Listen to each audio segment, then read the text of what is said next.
తాకట్టులో ఉన్న బంగారాన్ని విడిపించి ఆ రోజు ఆన్లైన్ రేటుకే మేము కొంటాం. Sharma gold company.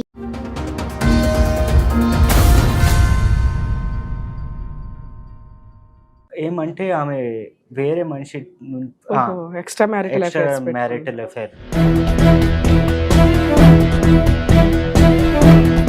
విషయం బయట ఎలా పడింది? అమ్మాయికి ఎక్స్ట్రా మ్యారిటల్ అఫైర్స్ ఇట్లా అని. అది నాకు కాల్ వచ్చింది, స్కూల్ నుంచి కాల్ వచ్చింది, మీ భార్య ఈ స్కూల్లో లేదని. నేను కాల్ చేస్తే స్విచ్ ఆఫ్ ఉండే. ఎక్కడ పోయినారు అని అడిగితే నేను ఎక్కడే పోలేదు, ఉట్టిగా తిరిగినికి పోయినా. సరే అని చెప్పిన. స్కూల్ ఎక్కొట్టి తిరగడానికి వెళ్ళిందా?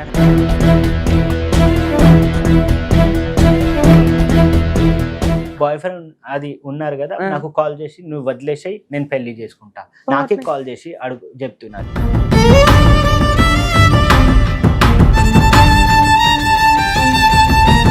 నేను రాను మ్యామ్. ప్రాబ్లం ఏంటి తల్లి? స్టార్టింగ్ 5 years మ్యారేజ్ లోనే అన్నోన్ కాల్స్ వచ్చి అన్నోన్ వీడియో కాల్స్ వస్తాయి అని చెప్తాడు. అన్నోన్ కాల్స్ వస్తాయి, ఆయన వాయిస్ ద్వారా నాకు కాల్స్ వస్తాయి. భాగ్గయ్ అంటున్నారు కానీ నేను 5 years నుంచి ఒక్కటైనా తప్పు చేశానా? ఆయన హోమ్ లో సెర్చ్ చేస్తే నేను ఎప్పుడెప్పుడు మమ్మీ వాళ్ళ ఇంటికి వెళ్ళాను, ఇప్పుడు అక్కడ సెర్చ్ చేసింది క్యాండీ కాల్ అని. గలీజ్ మాటలు చెప్పి ఇప్పుడు వేరే నేను బండి తీసుకుంటే వేరే వాళ్ళతో పైసలు తీసుకొని బండి తీసుకున్నావు అన్నాడు.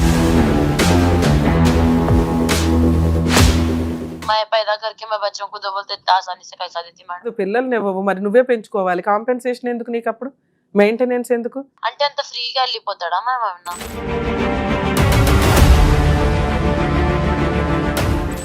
కూడా చూపిస్తలేదు మేడం, ఏం చేయాలి అర్థం కావట్లేదు. నా పాపకి వీడియో కొట్టి నాకు చూపిస్తుంది, ఎవరికి చెప్పుకున్న బాధ లేదు.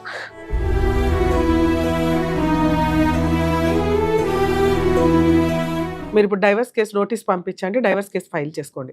ఆ అమ్మాయి బయటకు వచ్చి ఫైటింగ్ చేసే టైప్ కాదు.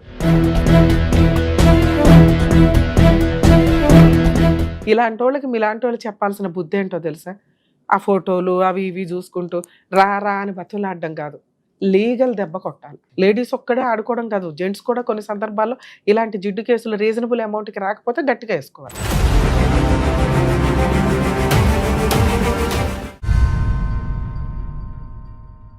సార్ నమస్తే. నమస్తే. ఎక్కడి నుంచి వచ్చారు? ఏంటి ప్రాబ్లం? జియాగూడ నుంచి వచ్చిన. మా భార్య వదిలేసి పోయింది మేడం, 1 year అవుతుంది. మ్యారేజ్ ఎప్పుడైంది సార్? 2019. 6 years 7 years. పిల్లలు ఉన్నారా? 2 పిల్లలు ఉన్నాయి. మీరేం చేస్తారు? మీ వైఫ్ ఏం చేస్తుంది? మా భార్య ఏం చేస్తలేదు, ఇప్పుడు హౌస్ వైఫే. వదిలేసి పోయిన ఒక 15 days ముందు ఒక టీచర్ జాబ్కి ట్రైనింగ్ పోయి అక్కడే జాబ్ చేస్తుండే. ఎవరెవరు ఉంటారు ఇంట్లో? నేను, నా భార్య, మా పిల్లలు, మమ్మీ పప్పా. పేరెంట్స్ కూడా ఉంటాను. అదే ఏమంటే ఆమె వేరే మనిషి ఎక్స్ట్రా మ్యారిటల్ అఫైర్ ఇంట్లోనే ఉంటది కదా, ఎలా పరిచయం అయ్యారు వేరే వాళ్ళు? ఫస్ట్ నుంచి 6th class నుంచే పరిచయం ఉంటానంట. నాకు తర్వాత పోయిన తర్వాత నాకు తెలిసింది, నేను కొద్దిగా ఎంక్వైరీ చేస్తే తెలిసింది. అక్కడే పోయిన తర్వాత నేను మా భార్య మంచిగా ఉండే, ఏమైందో ఏమో. అదే మేడం విషయం బయట ఎలా పడింది? అమ్మాయికి ఎక్స్ట్రా మ్యారిటల్ అఫైర్స్ ఇట్లా అని. అది నాకు కాల్ వచ్చింది, స్కూల్ నుంచి కాల్ వచ్చింది, మీ భార్య ఈ స్కూల్లో లేదని. నేను కాల్ చేస్తే స్విచ్ ఆఫ్ ఉండే. మళ్ళీ సరే వస్తుంది అని వదిలేసిన. ఫోన్ చేశారా? మా మమ్మీకి ఫోన్ చేస్తే మమ్మీ కూడా చెప్పింది లేదు అని చెప్పింది. మళ్ళీ కొద్దిగా తర్వాత ఆన్ అయితే నేను ఎక్కడ పోయినారు అని అడిగితే నేను ఎక్కడే పోలేదు, తిరిగినికి పోయినా, ఉట్టిగా తిరిగినికి పోయినా. సరే అని చెప్పిన. స్కూల్ ఎక్కొట్టి తిరగడానికి వెళ్ళిందా? పిల్లలు నా దగ్గరే నా దగ్గరే ఉండే. మళ్ళీ సరే అని వచ్చింది. ఆ రోజు ఇంటికి వచ్చి రాలేదు, వాళ్ళ అమ్మ వాళ్ళ ఇంటికి మమ్మీకి వెళ్ళిపోయింది. మరి నేనన్నా ఎందుకు పోయినారు నాకు చెప్పి పోతే నేను కూడా వచ్చింది కదా, నేను అదిలో హాలిడేలో ఉందా. సరే నేను కూడా వస్తున్నా కదా, నేనే ఉట్టిగా పోయినా. సరే నీ మమ్మీకి కాల్ చేసిన కదా, మమ్మీ దగ్గరే పోయింది అని. నాకు కొద్దిగా డౌట్ అయింది. నేను మళ్ళీ స్కూల్కి పోయి కనుక్కున్నా. వాచ్మెన్ ఉంటే కదా, వాచ్మెన్ చెప్పినారు వేరే మనిషితోటి పోయినారు అని చెప్పినారు. సరే అని నేను ఆమెకి కాల్ చేసి మీరు అట్లా పోయినారని చెప్తున్నారు అది వాచ్మెన్ అంటే, నేను పోలేదు 3-4 దినాలు అట్లానే చెప్పింది. మీ అత్త వాళ్ళ ఇంట్లో ఉంటుందా ఉండదా? అక్కడే సరే ఉంటుంది. మీ అత్త వాళ్ళ దగ్గరికి వెళ్ళొచ్చు కదా నువ్వు. నేను పోయి మస్తు సార్ మాట్లాడినా. ఏమంటారు వాళ్ళు? ఏమంటారు? ఆమె మమ్మీ ఆమెకే సపోర్ట్ చేస్తుంది. ఏమని సపోర్ట్ చేస్తుంది? అల్లుడు మంచోడు కాదా, శాలరీ ఇవ్వడా, ఇంట్లో సరుకులు తేడా, తిండి పెట్టడా, తాగొస్తాడా, అక్రమ సంబంధాలు ఉన్నాయా? ఇవేమీ లేవు అల్లుడికి. ఫస్ట్ ఏమంటే ఈమెకి ఎక్స్ట్రా మ్యారిటల్ ఫోన్ ఉండే కదా బిఫోర్ మ్యారేజ్. అది కంటిన్యూ అవుతుంది. నాకు తెలియదు అది మ్యారేజ్. మీకు తెలియకపోతే వాళ్ళ పేరెంట్స్ కి అయితే తెలుసు కదా. 4 గడ్డి పెట్టి పంపించాలి అమ్మాయిని. కేసు పెట్టినారంట అతని మీద, రేప్ కేసు పెట్టినారట. నేను అదే విత్డ్రా చేసినకి పోయినారని తర్వాత చెప్తుంది. నేను చూసిన తర్వాత చెప్తుంది. ఇలాంటి ఒక కేసు ఉందని బిఫోర్ మ్యారేజ్ మీకు తెలుసా? తెలియదు. తర్వాత నేను నాకు మ్యారేజ్ అయిన ఎంత కాలానికి తెలిసింది ఇలాంటి ఒక కేసు ఉంది వెళ్ళి క్లోజ్ చేసి? మ్యారేజ్ ముందు అది టిక్ టాక్ ఉండే కదా మేడం. టిక్ టాక్ యాక్ట్ లో ఆమె వీడియో పెట్టినారు. వీడియో పెడితే నేను అడిగిన ఏమైంది అంటే, నాకు తెలియదు అది ఇది చెప్పేసి చెప్పేది. నేను పెళ్లి చేసుకోను, నాకు వద్దు పెళ్లి అంటే. సో మీకు బిఫోర్ మ్యారేజ్ డౌట్ వచ్చింది ఆవిడ టిక్ టాక్ వీడియోలు చూస్తే, ఇలాంటి ఒక వీడియో పెట్టింది, ఎవరో మోసం చేశాడు, లీగల్ గా ఎలా వెళ్ళాను అట్లా. అయితే నేను పెళ్లి చేసుకోను అది ఇది చెప్తే, నేను చచ్చిపోతాను పెళ్లి చేయకపోతే నేను చచ్చిపోతాను. ఎదురు మీ మీద ఒక కేసు పెడతారు ఇప్పుడు కొత్తగా. వాళ్ళు అలాగే బెదిరిస్తారులేండి ఒకవేళ చేసుకోను. ఫస్టే చెప్పింది మ్యారేజ్ ముందే, నేను చచ్చిపోతా, మీరు పెళ్లి చేసుకోకపోతే నేను చచ్చిపోతాను. నేను సరే ఇత బోల్రేనా ఇట్లా చెప్తుంది కదా అని నేను వదిలేసి మ్యారేజ్ చేసుకుంటా. మ్యారేజ్ కాదు, అదే ఆమె ఫోన్ మీద నాది నంబర్ ఆమెకి ఇచ్చిందా, ఆమె మెసేజ్ వస్తుంది, నేను పెళ్లి చేసుకోను, మీరు పెళ్లి చేసుకున్న తర్వాత కూడా నేను పారిపోతా అది ఇది. నేను అడిగితే నేను చేయలేదు. సో ఫోన్ లో ఎక్సైజ్ చేసుకున్నారు 4 నెంబర్స్. సో ఆవిడకి ఇట్లాంటి మెసేజ్లు అయితే ఎట్లా వస్తావు? మళ్ళీ నంబర్ చేంజ్ చేసిన. నంబర్ చేంజ్ చేస్తే కూడా అట్లనే వచ్చింది. నా నంబర్ నుంచి ఆమెకి, ఆమె నంబర్ నుంచి నాకే అట్లా వచ్చి ఉండే. సరే ఇలా ఒక 5 ఏళ్ళు అయితే కాపురం చేస్తుంది. అలాంటి చెత్త ఏదన్నా ఉన్నా క్లియర్ అయిపోద్ది. 2 పిల్లల్ని కనింది మీతో. సడన్ గా మళ్ళీ వెళ్ళిపోవడానికి రీజన్ ఏంటి? 1 ఇయర్ బ్యాక్. ఆమె తెలియదు మేడం. ఆమె అంటే ఆ అబ్బాయే పరిచయం అయ్యాడా, ఇంకెవరన్నా కొత్త వాళ్ళ? ఆమెనే. అదే సమస్త. ఇప్పుడు 1 ఇయర్ అయిపోతుంది. పిల్లలు ఎవరి దగ్గర ఉన్నారు? ఆమె దగ్గరే ఉంది. పిల్లలు ఎప్పుడు వెళ్ళారు మళ్ళీ వెనక్కి? అప్పుడే వదిలేసి మమ్మీ చిన్న ఉండే కదా, 4 ఇయర్స్ బోర్ని అప్పుడు 4 ఇయర్స్ ఒక 2.5 ఉండే. ఇప్పుడు 2 పిల్లలు, మీ వైఫ్, మీ అత్తగారి ఇంట్లో ఉంది. ఏమన్నా పెద్ద మనుషులు పంచాయతీలు ఏమన్నా జరిగినాయా? మస్తు సార్. నేను పోయి కనుక్కున్నా. సరే మా మమ్మీ పోయింది, మా తరపున పోయినారు. మళ్ళీ ఆమె ఈ 1 ఇయర్ లో ఎన్నిసార్లు వెళ్ళుంటారు? ఒక 10 సార్లు 5 సార్లు? 10 సార్లు పోయినారు. 10 సార్లు దాటినే పోయినాము. మళ్ళీ వచ్చేసాయి, ఏం నీది నాది. వాళ్ళు ఏం చెప్తున్నారు మీ మీద? అబ్బాయి ఎలాంటోడు అందుకే వచ్చేసిందని మీ మీద ఏదో చేస్తుండే కదా. ఫోన్ వస్తుంది కదా, ఫోన్ నువ్వు అనుమానిస్తున్నావు అనేది వాళ్ళ నా దగ్గర మెసేజ్ కూడా ఉంది. ఫస్ట్ నుంచే ఉండే. టిక్ టాక్ పెట్టినారు, అదే మొత్తం ఉంది. ఏమంటే నేను ఆమెకి స్క్రీన్ షాట్ పెట్టి పంపిస్తుండే, అది నాకు సేవ్ అయిపోయింది గ్యాలరీలో మొత్తం. సో మీరు అవి అడుగుతున్నారు, అనుమానిస్తున్నాడు మా అమ్మాయిని అని చెప్పి వాళ్ళు చెప్తున్నారు. సరే ఇక నుంచి అనుమానించను, ఈ ఫోన్లు ఇలా మెసేజ్లు లేకుండా. బాయ్ ఫ్రెండ్ అది ఉన్నారు కదా, నాకు కాల్ చేసి నువ్వు వదిలేసాయి, నేను పెళ్లి చేసుకుంటా, నాకే కాల్ చేసి చెప్తున్నారు. మరి ఆ విషయం అడిగితే ఏమంటారు వాళ్ళు? నేను చెప్పలేదు, నువ్వు మాట్లాడు, నాకు తెలియదు. వాడి మీద కేసు వేసుకుంటే వేసుకో, నాకు సంబంధం లేదు. కేసు వేసుకోమంటుంది, మళ్ళీ తిరుగుతుంది, మొత్తం చేస్తుంది. అది నాకు సమజ్ అయితే లేదు మేడం. లాస్ట్ గా ఎంతకాలం అయింది సార్ పంచాయతీకి వెళ్ళి? ఒక 1 మంత్ 2 మంత్స్? 2 months before. పిల్లలకి చూసుకోవడానికి వెళ్తున్నారా మీరు? పిల్లల్ని చూడడానికి నేను నాకు తీసుకొని వస్తున్నా మేడం. నేను తీసుకొని వస్తే మళ్ళీ బోను, నేను మమ్మీ దగ్గర బోనని పెద్ద పాప చిన్న పాప అట్లానే చెప్తుంది. ఉన్నారా మీ దగ్గర? తీసుకువెళ్ళారా? తీసుకుపోయినారు. మమ్మీ పాప 2 కావాలి నాకు, పిల్లలు కదా పాప, నాకు 2 కూడా కావాలని చెప్తుంది. ఇప్పుడు మీ వైఫ్ ఎక్స్ట్రా మ్యారిటల్ అఫైర్స్ ఉన్నాయని మీరు నమ్ముతున్నారా, నమ్మట్లేదా? ఉన్నాయి మేడం. అయినా మీరు తెచ్చుకుందాం అనుకుంటున్నారా? వస్తే నాకు పాపలు ఉన్నారు కదా, నేను తెచ్చుకుంటా అని ఒకవేళ ఇట్లా వచ్చింది నైట్ టైం ఫోన్లు మాట్లాడుతున్నా మీరు భరిస్తారా? అట్లా కూడా చెప్తుంది. నేను వస్తే ఆమెతో కూడా వస్తా, మీ దగ్గర కూడా ఉంటా అట్లా అని చెప్తుంది. అబ్బా, ఫోన్ చెప్తే మరి అలాంటి అమ్మాయి కావాలనుకుంటున్నారా మీరు? అట్లా కాదు, పాపలు ఉన్నారు కదా. మారితే కావాలి, అమ్మాయి బిహేవియర్ మారితే మారితే కావాలి, కావాలి. మారకపోతే వద్దా? వద్దు వద్దు. పిల్లలు మరి నేను పెద్ద పాపకి నేను తీసుకుని పెంచిస్తా మేడం. సరే, ఇదే పంచాయతీ పెద్ద మనుషులతో మాట్లాడొచ్చు కదా, మాట్లాడినా ఇక్కడికి ఎందుకు మేడం, వచ్చారు? ఆమె తరపున ఒక్క మనిషి కూడా రావట్లేదు. మస్తు సార్ మాట్లాడిన, ఆ, మాతోటి పోయినారు, రామని బత్లి మారాను, ఏం వస్తలేదు. మస్తు సార్ తిరిగిన. మీరేం పని చేస్తున్నారు సార్? ఇప్పుడు నేను 1 year నుంచి ఏం చేస్తలేదు. డిప్రెషన్ లోకి వెళ్ళిపోయారు. డిప్రెషన్ 1 year నుంచి ఆమె పోయిన తర్వాత ఏం చేస్తలేదు. ఇప్పుడే మా ఫ్రెండ్ ఆటో తీసుకొని నువ్వు నడుపు అని పెట్టి పోయినారు, అది నడుపుతున్నా ఇప్పుడు. ఉండేది ఏంటి, ఓన్ హౌసా మీ అమ్మ వాళ్ళదా? Rented house. మరి రెంట్ అవన్నీ ఎవరు కడుతున్నారు? నేనే కట్టుకుంటా మేడం. డబ్బులు ఎక్కడే? పని చేయట్లేదు. సేవ్స్ ఉన్నాయి కదా, సేవింగ్ ఉన్నాయి కదా, అదే. ఇక్కడికి ఎందుకు వచ్చారు సార్? అదే మేడం, ఏదైనా మనకి సాయం అవుతుంది అని ఆమెకి वही समझा के भिजाते हो. ఓకే, उसको కౌన్సిలింగ్ దేకే समझा के लेके आना. కౌన్సిలింగ్ కూడా చేస్తే ఏం అది, నేను కౌన్సిలింగ్ కూడా పోయినా అని అది ఉమెన్స్ పోలీస్ లో పెట్టింది. నేను అక్కడ చెప్పిన నాకు కూడా కౌన్సిలింగ్ అండి, ఆమెకు కూడా కౌన్సిలింగ్ అండి, ఇద్దరికి కౌన్సిలింగ్ చేయండి, నేను పోతాను.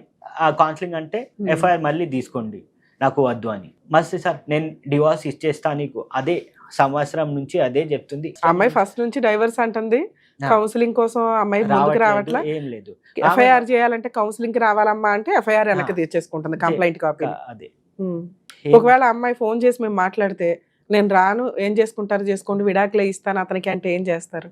అదే చెప్తుంది మేడం. అదే ఆమె తోటి ఎందుకు మాట్లాడినా, ఆమె మొన్న నాసి ముందే మాట్లాడుతున్నారు కదా, నాసిమే ఏమైతుంది అని, నా నంబర్ మీద నా దగ్గర ఉంది కదా, నా మీద ఉంది కదా, నువ్వు ఏదేదైనా చేస్తున్నావు, నేనన్నా కన్వర్ట్ చేసుకో నీ పేరు మీద, నువ్వు పేరు మీద కన్వర్ట్ చేసుకో, నాకు ఇచ్చేసేయి అని చెప్పిన. వింటలేదని నేనన్నా సరే అని జియో ఆఫీస్కి పోయి నేనే కన్వర్ట్ చేసి వచ్చేసిన. మళ్ళీ నెక్స్ట్ డే ఎయిర్టెల్లో కన్వర్ట్. ఇప్పుడు ఫోన్ చేస్తే మీ వైఫ్ మాట్లాడు, బ్లాక్ లిస్ట్ లో ఉంది. మరి ఎవరు మాట్లాడాలి? ఫోన్ అన్నా కలిస్తే నేను పిలిపించటమా మాట్లాడటమా చేస్తాను. ఆమె మమ్మీ నంబర్ ఉంటుంది, వాళ్ళ మమ్మీ నెంబర్ ఉంటుంది.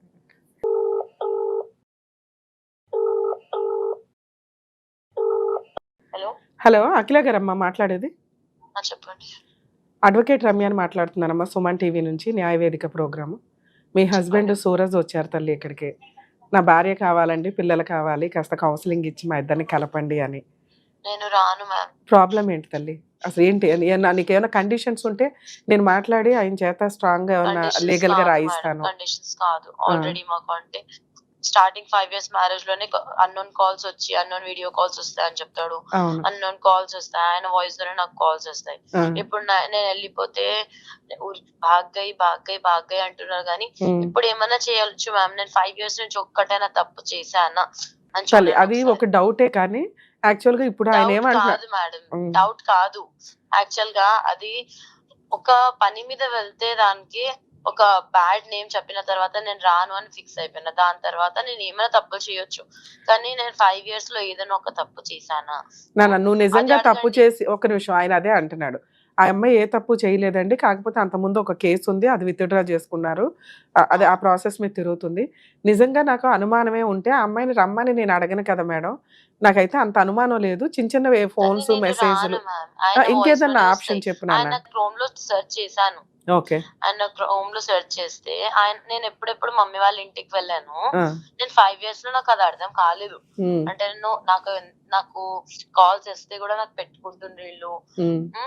నేను వాళ్ళ మీద నేనంటే నేను లక్కీ పర్సన్ ని, నాకు కాల్స్ వచ్చినా నాకు ఇంత మంచి హస్బెండ్ వచ్చి పెట్టుకుంటుండు అన్నాడు. ఆయన ఫోన్ లో ఆయన వాయిస్ నాకు వచ్చినా పెట్టుకుంటుండు, ఎంత మంచోళ్ళని అనుకున్నా. అట్ లాస్ట్ ఆ రోజు నేను ఆయన క్రోమ్ చూస్తే దాంట్లో నేను ఎప్పుడెప్పుడు మా మమ్మీ వాళ్ళ ఇంటికి వెళ్ళినా అప్పుడు అక్కడ సెర్చ్ చేసింది క్యాండీ కాల్ అని క్రోమ్ లో. ఆయన ఏమంటుండు, తూ ఇచ్చుకరి నువ్వే చేసావంట. ఆయన క్రోమ్ లో నేను ఎందుకు చేస్తా మేడం? సరే తల్లి, అట్లా అనిపించినా కూడా ఆయన ఇప్పటికి 1 year లో 10 times 12 times నీ దగ్గరకు వచ్చాడు, నా భార్య కావాలి అని. నువ్వు తప్పు చేస్తే అతను అడగడు కదమ్మా. కొట్టిండు మేడం ఆయన నాకు. ఏమయ్యా, కొట్టావా మీ వైఫ్ ని? కాదు నాన్న, ఇంకేదైనా తర్వాత ఆప్షన్ ఉంటే వచ్చి- చెప్పు. ఇద్దరు పిల్లలు తర్వాత ఉన్నారు. వచ్చి ఆప్షన్ లేదు మ్యామ్, సారీ. తర్వాత వచ్చి కూడా ఆయన ఎన్నిసార్లు వచ్చి రాలేనని చెప్పలే కదా నేను, కానీ ప్రతి దానికి కొట్టి, దాని తర్వాత కూడా రోడ్ మీద వచ్చి గలీజ్ మాటలు చెప్పి, ఇప్పుడు వేరే వాళ్ళతో నేను బండి తీసుకుంటే వేరే వాళ్ళతో పైసలు తీసుకొని బండి తీసుకున్నావు అన్నాడు. కాదు తల్లి, ఇద్దరు పిల్లలు ఉన్నారు కదా, వాళ్ళ ఫ్యూచర్ కోసం నేను ఆలోచించమ్మా. ఉండను మ్యామ్, నేను చూసుకుంటా, పర్వాలేదు, నేను చూసుకుంటా. ఏం వర్క్ చేస్తున్నారు మీరు? ఇద్దరిని పోషించుకోగలవా? టీచర్ జాబ్ గా చేస్తున్నా, ఎట్లన్నా స్టడీస్ చేస్తున్నాం, ఏదన్నా చేసుకుంటాను, పర్వాలేదు అని నేను చూసుకుంటా. నేను జస్ట్ ఏమన్నా పిల్లలకి డివోర్స్ తీసుకుంటా అని కూడా ఫిక్స్ అయిపోయినా మేడం. దాని తర్వాత కూడా ఆయన ఏమంటుండు, పిల్లలకి ఏం పెడతా అంటే 50,000 పెడతా అంట. మరి పిల్లలు ఆయనకి ఇచ్చేసి ఆయన చూసుకుంటాడు. మరి నువ్వు రానంటే అట్లా పిల్లల కోసం అన్నా బతుకుతాడుగా. ఇద్దరు పిల్లల్ని ఇచ్చేస్తావా? నేను మా पैदा करके मैं बच्चों को दो बोलते आसानी से कैसा देती मैडम. పిల్లల్ని కాదు, పిల్లల్ని ఇవ్వవు, మరి నువ్వే పెంచుకోవాలి. కాంపెన్సేషన్ ఎందుకు నీకు అప్పుడు? మెయింటెనెన్స్ ఎందుకు? అతనికి ఇప్పుడు కొత్తగా ఇంకో అమ్మాయి ఎక్కడ వస్తుంది తల్లి? అంటే అంత ఫ్రీగా వెళ్ళిపోతాడా అరే ఇస్తే కాదు తల్లి, మీకు ఆయన నిన్నేమో వద్దనట్లా. వస్తే భార్య పిల్లలు ఇద్దరు కావాలి, ముగ్గురు కావాలి బాబు నాకని ఏడుస్తున్నాడు ఆయన. నువ్వు వచ్చి నేను రాను అంటున్నావు. అప్పుడు ఆయన పిల్లల్ని ఆయనకి ఇచ్చేసాయి, లేదా నువ్వు పెంచుకో. ఈ రెండిట్లో ఎక్కడ ఒకటి. కాంపెన్సేషన్ ఎట్లా అడుగుతావు? డిప్రెషన్ లో మొత్తం అంతా 5 years లో చూసినంత నేను ఇక్కడ చూడలే మ్యామ్. నాకు టార్చర్ వాళ్ళతోని ఏదో ఒకటి లొల్లి, మీటింగ్స్, కూర్చొని వద్దు. ఓకే అమ్మా, ఓకే సరే, మేము మాట్లాడతాం సార్. మీ వైఫ్ తో మాట్లాడాం కదా, తను ఆల్రెడీ ప్రాపర్ గా ఫిక్స్ అయిపోయి ఉంది. అటువంటి అమ్మాయి మీరు ఇంకా మీ క్యారెక్టర్ తగ్గించుకొని వెళ్ళకండి, బతలాడకండి. ఎందుకంటే ఆ అమ్మాయి మీరు రిపీటెడ్గా వెళ్ళటం వల్ల నేను నిజంగా తప్పు చేస్తే ఆయన ఎందుకు వస్తాడు, నేను చెయ్యలేదు కాబట్టి ఆయన వస్తున్నాడు అని ఆవిడ మీద ఉన్న బురద అంతా తీసేసుకుంటుంది, క్లియర్ చేసుకుంటుంది. మీరు అలా రిపీటెడ్గా గతి లేక వెళ్ళటం వల్ల మా పిల్లలని మీరు వెళ్తున్నారు కదా, ఆ అమ్మాయి దాన్ని వేరే వక్రంగా చూపిస్తుంది. నేను ఒక్క వీడియో చూపిస్తా మేడం. సార్ వినండి, ఆ అమ్మాయి మాట్లాడిన దాంట్లో మాకు ఒక చోట అర్థమైపోయింది. నాకు మెసేజ్లు వస్తూ ఉంటాయి, వీడియోలు అవి వస్తుంటాయి. గూగుల్ సెర్చ్లో, క్రోమ్ సెర్చ్లో ఆయన నేను లేనప్పుడు మా అమ్మ వాళ్ళ ఇంటికి వెళ్ళినప్పుడు సెర్చ్ చేసేవాడు. నేనేమనుకునేదాన్ని అంటే, అబ్బా నాకు ఇన్ని మెసేజ్లు వస్తున్నా, నన్ను యాక్సెప్ట్ చేశాడు, నన్ను ఏం అడగట్లేదు, మా అత్త మామ నన్ను ఏం అనట్లా, వీళ్ళు ఎంత మంచోళ్ళు అనుకున్నానండి. తర్వాత తెలిసింది ఆయన సెర్చ్ చేస్తూ కనిపెడుతున్నాడు అని. అంటే కనిపెట్టకపోతే ఈవిడికి వచ్చే బూత్ మెసేజ్లన్నీ మీరు యాక్సెప్ట్ చేస్తున్నట్టేగా, మంచి భర్త కింద మాట్లాడుతున్నట్టేగా. అసలు ఆవిడకి మెసేజ్లు ఎక్కడి నుంచి వస్తున్నాయి? ఆ మాట చెప్పట్లే. అమ్మాయి నంబర్ నుంచే వస్తుండే, ఆవిడ నెంబర్కి ఎక్కడి నుంచో మెసేజ్లు వస్తున్నాయి. ఆవిడ మొత్తంగా ఫైనల్ గా ఏమంటుంది, ఈయనే పంపిస్తున్నాడు, ఈయన వాయిస్ తోటి అంటే అది నీ మీద తోసేస్తున్నారు. నిజంగా నువ్వే పంపిస్తే ఆవిడ ఇప్పుడు డైవర్స్ ఇస్తానంటుంది, డైవర్స్ తీసేసుకుంటాం. అవునా? ఇవన్నీ ఎందుకు చేస్తావు? ఏ మగాడన్నా ఏ భర్తన్నా ఎందుకు చేస్తాడు? విడాకులు తీసుకోవడానికి. ఇవన్నీ చేసి భార్య కావాలంటాడు ఎవడైనా? లేదు మేడం. సో ఇవన్నీ మీరు చెయ్యలేదు అనటానికి ఇది ఎగ్జాంపుల్. ఆ అమ్మాయి అబద్ధం మాట్లాడుతుంది. ఆ అమ్మాయి ఆల్రెడీ వేరే లైఫ్ స్టైల్ చూస్ చేసుకుంది. మీతో కలిసి ఉండడానికి ఆ అమ్మాయి ఇష్టపడదు. మీరు రిపీటెడ్గా వెళ్ళటం వల్ల ఉపయోగం లేదు. ఓకే, 2 మీకున్న ఆప్షన్స్. ఇలాంటి అమ్మాయి దగ్గర పిల్లల్ని పెంచటమా, పిల్లలిద్దరిని తెచ్చేసుకోవడమా? ఇద్దరు పిల్లల్ని తెచ్చేసుకునే రైట్స్ మీకుంటే ఒకళ్ళు అటు ఒకళ్ళు ఇటు వద్దు. తెచ్చుకుంటే ఇద్దరిని తెచ్చుకోండి లీగల్గా. Okay ma'am. పిల్లల్ని తెచ్చేసుకోగలిగితే తెచ్చేసుకోండి. వెంటనే అడ్వకేట్ని కాంటాక్ట్ అయ్యి నెక్స్ట్ వీక్ తెచ్చుకుంటాం అనగానే ముందుగానే గార్డియన్ ఓపీ పిటిషన్, అంటే చైల్డ్ కస్టడీ మాకే కావాలి అని చెప్పి ఒక పిటిషన్ రెడీ చేసుకుని పాపని తీసుకొచ్చినాక పిల్లలిద్దరిని మీరు పిటిషన్ ఫైల్ చేసుకుంటే ఆవిడ కోర్టులోనే ఫైట్ చేయాలి. పోలీస్ స్టేషన్కి వెళ్ళి నా పిల్లలు నాకు ఇవ్వండి అనటం కుదరదు. ఎందుకంటే అప్పుడు పోలీసులు చెప్తారు, అమ్మ చైల్డ్ కస్టడీ అక్కడ ఉంది, కోర్టులో చూసుకోండి, మేము ఇప్పించలేము అని. అర్థమవుతుందా? కానీ జెంట్స్కి మైనస్ ఏంటంటే, ఆల్రెడీ మీ తల్లిదండ్రులు మిమ్మల్ని చూసుడే ఎక్కువ. ఇంకో ఇద్దరు చిన్న పిల్లల్ని చూడడం అనేది జరిగే పని కాదు. అమ్మమ్మ తాతయ్య చూస్తారంటే అది వాళ్ళంతా ఒక గ్రూప్ కాబట్టి చూస్తారు. నెక్స్ట్ ఒకవేళ మీకు ఇంకో మ్యారేజ్ చేశారే అనుకోండి మీ ఇంట్లో వాళ్ళు, అవి వచ్చిన అమ్మాయి అస్సలు చూసుకోదు. మీరు అటు ఇటు కూడా చాలా ఇబ్బంది అవుతుంది మీకు. ఈవిడ రాదు, వచ్చినా ఈవిడైతే ఉపయోగం లేదు. నాకు అర్థమవుతుంది దాని ప్రకారం. సఫర్ అవ్వకండి సార్, ఎందుకంటే జెంట్స్కి ఇండియాలో కానీ ఏ కంట్రీలోనన్నా పిల్లల కస్టడీ అనేది కూడా చూపిస్తలేదు మేడం. ఏం చేయాలి అర్థం కావట్లేదు. నేను ఇక్కడ దాకా సంవత్సరం నుంచి పోతే ఏం చేస్తుంది, నా పాపకి వీడియో కొట్టి నాకు చూపిస్తుంది. నేను ఎవరికి చెప్పుకున్న బాధ లేదు సార్. బాధపడకండి సార్. సార్ ఉన్న ఆప్షన్స్ ఇండియాలో అందరి జెంట్స్ ఎట్లాగో మీరు అంతే. అంతే మేడం. స్పెషల్ పవర్స్ ఏమి వర్కౌట్ అవ్వు. ఇక్కడ మిమ్మల్ని సేవ్ చేయడం ఇంపార్టెంట్. మీ పిల్లలకు ఇంకా 5 ఏళ్ళు వచ్చినాయి అంటే డాడీ ఎక్కడ ఉన్నారని ఎత్తుక్కొని వస్తారు. ఇలాంటి అమ్మ దగ్గర పిల్లలు ఉండరు సార్. ఈ రోజున పిల్లలు ఎంత ముదురున్నారు. ఇప్పుడే మీరు ఎక్కడైతే ఉన్నారో వెతుక్కొని వస్తారు పిల్లలు. వీళ్ళు ఏమనుకుంటారంటే ఇప్పుడు పిల్లలు ఆవిడ దగ్గర ఉండడం వల్ల కాంపెన్సేషన్ వస్తుందో మెయింటెనెన్స్ వస్తుందో ఈ ఆశతో ఉంటారు కదా. దానివల్ల వచ్చినంత తీసుకుంటుంది. కానీ ఈవిడికి ఒక లైఫ్ ఉంది. ఈవిడ ఇంకో మ్యారేజ్ చేసుకుంటుంది. ఎట్లాగో చేసుకోలేదు, పోనీ ఎవడో ఒకరితో తిరుగుతూ ఉంటుంది. పిల్లలు చూడరా, ఇద్దరు తల్లిదండ్రులు ఉంటేనే పిల్లల్ని పెంచడం చాలా కష్టంగా ఉంది ఈ రోజున సమాజంలో. వాళ్ళకి ప్రొటెక్షన్ కానీ ఏదైనా ఇవ్వడం కానీ. పెద్ద అమ్మాయి మీ దగ్గరకు వస్తానంటే తీసేసుకోండి. ఇప్పుడు చెప్తుంది మేడం. అదే వస్తానంటే తీసేసుకోండి, వస్తానంటే తీసుకోండి, చైల్డ్ కస్టడీ వేసుకోండి. చిన్నమ్మాయి ఆవిడ దగ్గర ఉంటే ఉంటది. వీళ్ళకి కాంపెన్సేషన్ ఇవ్వాలా వద్దా? యాక్చువల్గా వీళ్ళని వదిలించుకోవాలి అంటే 5 ఏళ్ల మ్యారిటల్ రిలేషన్ ఉందో మంచిదా చెడ్డదా పక్కన పెడితే పాపకైతే మెయింటెనెన్స్ కట్టాలి. ఆవిడ నాకేం వద్దు జాబ్ చేసుకుంటున్నాను అంటుంది. టీచర్ జాబ్ చేస్తుందట. ఆవిడకి మెయింటెనెన్స్ రాదు, కాంపెన్సేషన్ రాదు. సో కానీ ఇంకో పాప ఉంది. మీరు లాయర్ల చుట్టూ తిరిగి కోర్టులో ఆ లీగల్ ఎక్స్పెన్సెస్ పెట్టుకోవడం కంటే అదే ₹1 అటు ఇటుగా మాట్లాడుకొని పర్మనెంట్ ఎలిమినీ కింద వాళ్ళిద్దరికి ఇచ్చేసి. చెప్పినా మేడం 20 లక్షలు ₹1 కూడా తక్కువ చేయను. నేను సైన్ చేస్తే 20 లక్షలు కావాలి, ఇంకా నేను కోర్టుకి రాను, పేపర్ రాసి ఇచ్చేస్తా అంతే. సో అమ్మాయి 20 lakhs డిమాండ్ చేస్తున్నా. ఇట్లాంటి అమ్మాయా? అస్సలు ఏనండి సార్, మీరు ఇప్పుడు డైవర్స్ కేసు నోటీస్ పంపించండి, డైవర్స్ కేసు ఫైల్ చేసుకోండి. ఆ అమ్మాయి బయటకు వచ్చి ఫైటింగ్ చేసే టైప్ కాదు. మీకు అర్థమవుతుందా? ఆ అమ్మాయి క్యారెక్టర్ అంతా బయటపడుతుంది. ఓన్లీ పిల్లలకి మాత్రమే మెయింటెనెన్స్ వెళ్తుంది మీ కేసులో. ఇలాంటి అమ్మాయికి అంత డబ్బు ఇవ్వడం కంటే కూడా మ్యాక్సిమం ఈ కేసు 3 to 5 lakhs వెళ్తే ఎక్కువ. అది ఒక పాప మీ దగ్గర ఉండి ఇద్దరు అక్కడ ఉండిపోతానంటే, ఒక పాప మీరు తెచ్చుకుంటున్నారంటే అసలు సెటిల్మెంట్కి వెళ్ళటం కంటే మీరు ఆల్రెడీ పిల్లల్ని చూడాలనుకుంటున్నారు. ఆ అమ్మాయి ఇవ్వడానికి రెడీగా లేదు. మీకు విజిటేషన్ రైట్స్ వస్తాయి కోర్టు నుంచి. అర్థమవుతుందా? ఇలాంటి వాళ్ళకి మీలాంటి వాళ్ళు చెప్పాల్సిన బుద్ధి ఏంటో తెలుసా? ఆ ఫోటోలు అవి ఇవి చూసుకుంటూ రా అని బతులాడడం కాదు, లీగల్ దెబ్బ కొట్టాలి. లేడీస్ ఒక్కడే ఆడుకోవడం కాదు, జెంట్స్ కూడా కొన్ని సందర్భాల్లో ఇలాంటి జిడ్డు కేసులు రీజనబుల్ అమౌంట్కి రాకపోతే గట్టిగా వేసుకోవాలి. ఏంటి మీకున్న ఆప్షన్స్? ఫస్ట్ ఒక అడ్వకేట్ని పెట్టుకోండి, నోటీస్ పంపించండి, కాపురానికి రమ్మని. రాదు, లేదా పోలీస్ స్టేషన్కి వెళ్ళి కంప్లైంట్ ఇస్తుంది. పోలీస్ స్టేషన్కి వెళ్ళి కంప్లైంట్ ఇచ్చినప్పుడు ఇప్పుడు కౌన్సిలింగ్కి నేను రాను అంది కదా, అక్కడ చచ్చినట్టు కౌన్సిలింగ్కి రావాలి. ఆవిడ కంప్లైంట్ ఇస్తే, లేదా ఇవ్వదు, వదిలేయండి. మీరు డైవర్స్ కేసు ఫైల్ చేసుకోండి. ఆ అమ్మాయి డైవర్స్ కేసు ఫైటింగ్కి వస్తుంది, లేదా గృహహింస చట్టం కేసో మెయింటెనెన్సో వేస్తుంది. ఈ 3 కేసుల్లో ఏ కేసులోనైనా కూడా మళ్ళీ మీకు వేరే ఎక్స్ట్రా ఖర్చులు చెప్పట్లా, నేను ఎక్స్ట్రా కేసులు చెప్పట్లా. డైవర్స్ కేసులో కానీ ఆవిడేసే కేసుల్లో అయినా పిల్లల్ని చూపించమని పర్మిషన్ పిటిషన్ వేయొచ్చు. చైల్డ్ విజిటేషన్ రైట్స్ అంటారు. సో ఎప్పుడైతే మీరు ఆ పిటిషన్ వేసారో 20 లక్షల నుంచి 10 లక్షలకు తగ్గిద్ది. ఎందుకంటే మీరు అసలు ఆ ఇంటికి వెళ్ళడమే అమ్మాయికి నచ్చట్లా, మీరు మాట్లాడటమే అమ్మాయికి నచ్చట్లా.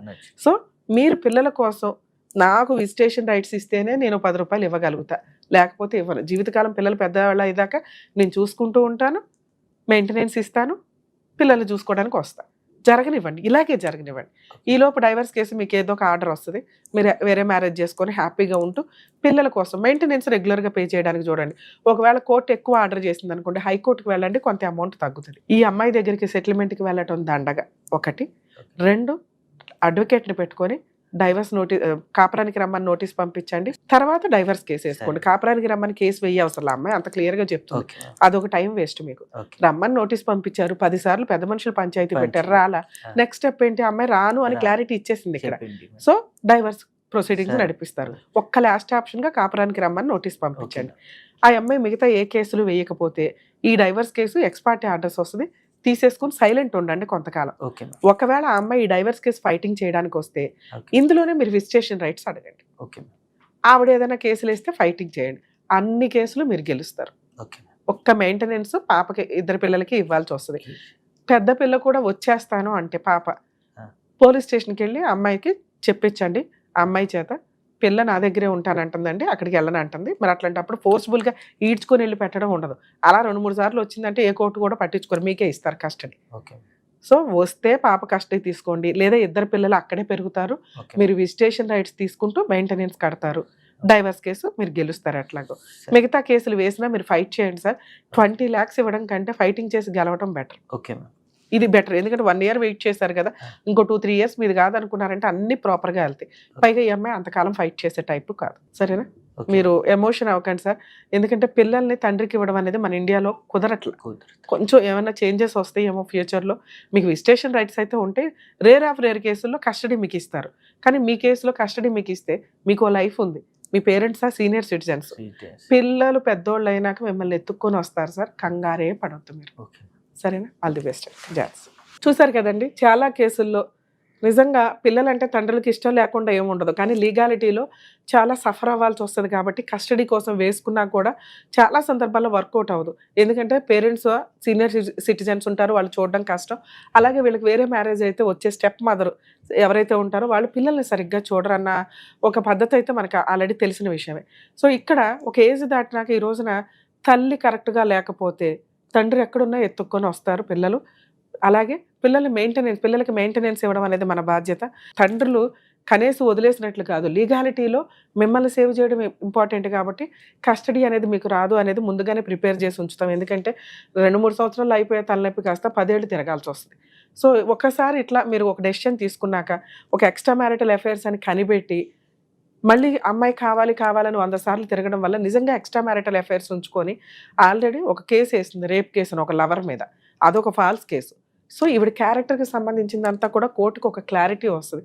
ఇలాంటి వాళ్ళు పెద్దగా ఎక్కువ కాలం ఫైట్ చేయరు. కానీ అత్యాశ, పిల్లలు ఇక్కడ ఉండిపోవాలి, కాంపెన్సేషన్ గట్టిగా రావాలి, కాళ్ళ మీద కాలేసుకుని బతకాలా, ఆ భర్త ఇంకొకరు పెళ్లి చేసుకోడా, గాలికి తిరుగుతాడా, లేకపోతే హెల్త్ ప్రాబ్లమ్స్తో సూసైడ్ చేసుకుంటారా, లేకపోతే డిప్రెషన్లోకి వెళ్తారా, ఇలా జరుగుతున్న సొసైటీలో మనం ఉన్నాం.